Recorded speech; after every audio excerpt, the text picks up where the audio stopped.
Bonjour à tous et bienvenue dans ce tuto de trucs et astuces informatiques.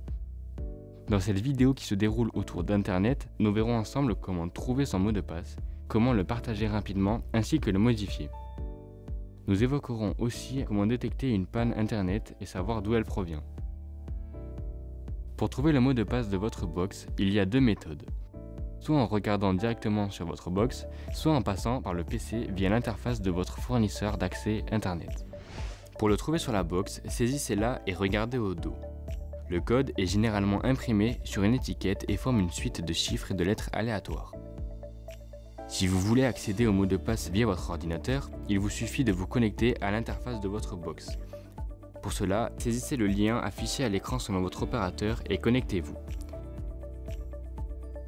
Allez maintenant dans les paramètres, puis sur l'onglet Wi-Fi.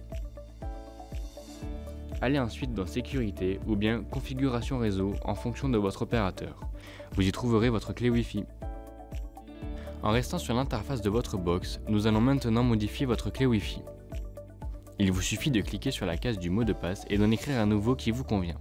Il faut qu'il soit assez sécurisé pour pouvoir le valider. Cliquez maintenant sur le bouton Valider pour changer le mot de passe. Attention, les appareils déjà connectés au Wi-Fi devront se reconnecter. Vous avez déjà tous rêvé de partager votre Wi-Fi à un ami sans avoir à retenir le mot de passe? Eh bien c'est possible. Pour cela, il vous faudra dans un premier temps un téléphone sous Android uniquement. Il vous suffit d'aller dans les paramètres Wi-Fi. Pour cela, allez dans le panneau de raccourci et faites un appui long sur l'icône Wi-Fi. Vérifiez que vous êtes connecté au réseau que vous voulez partager, puis allez dans les paramètres de ce dernier et cliquez sur l'icône QR code. Elle fera alors apparaître ce dernier en grand à l'écran. Votre ami doit maintenant le scanner sur son téléphone grâce à une application dédiée ou grâce à l'appareil photo. Et voilà, vous êtes maintenant connecté.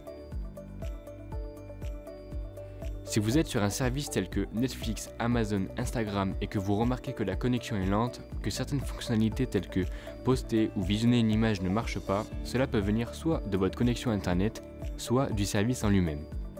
Pour le savoir, faites en premier temps un test de connexion en vous connectant au site fast.com.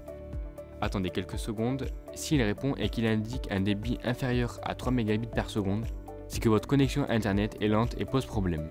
En revanche, s'il affiche un débit supérieur à 3 Mbps, c'est que votre connexion Internet est correcte et que le problème ne vient pas de votre connexion.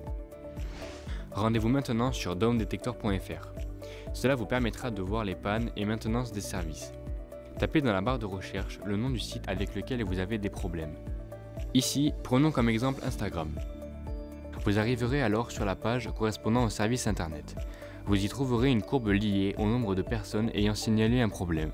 Si cette valeur est faible comme ici, c'est que tout fonctionne pour le service.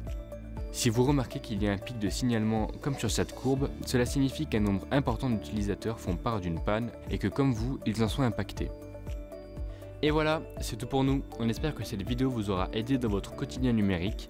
N'hésitez pas à regarder les vidéos de nos collègues disponibles sur Bicom, elles traitent d'autres sujets intéressants. A bientôt sur le campus.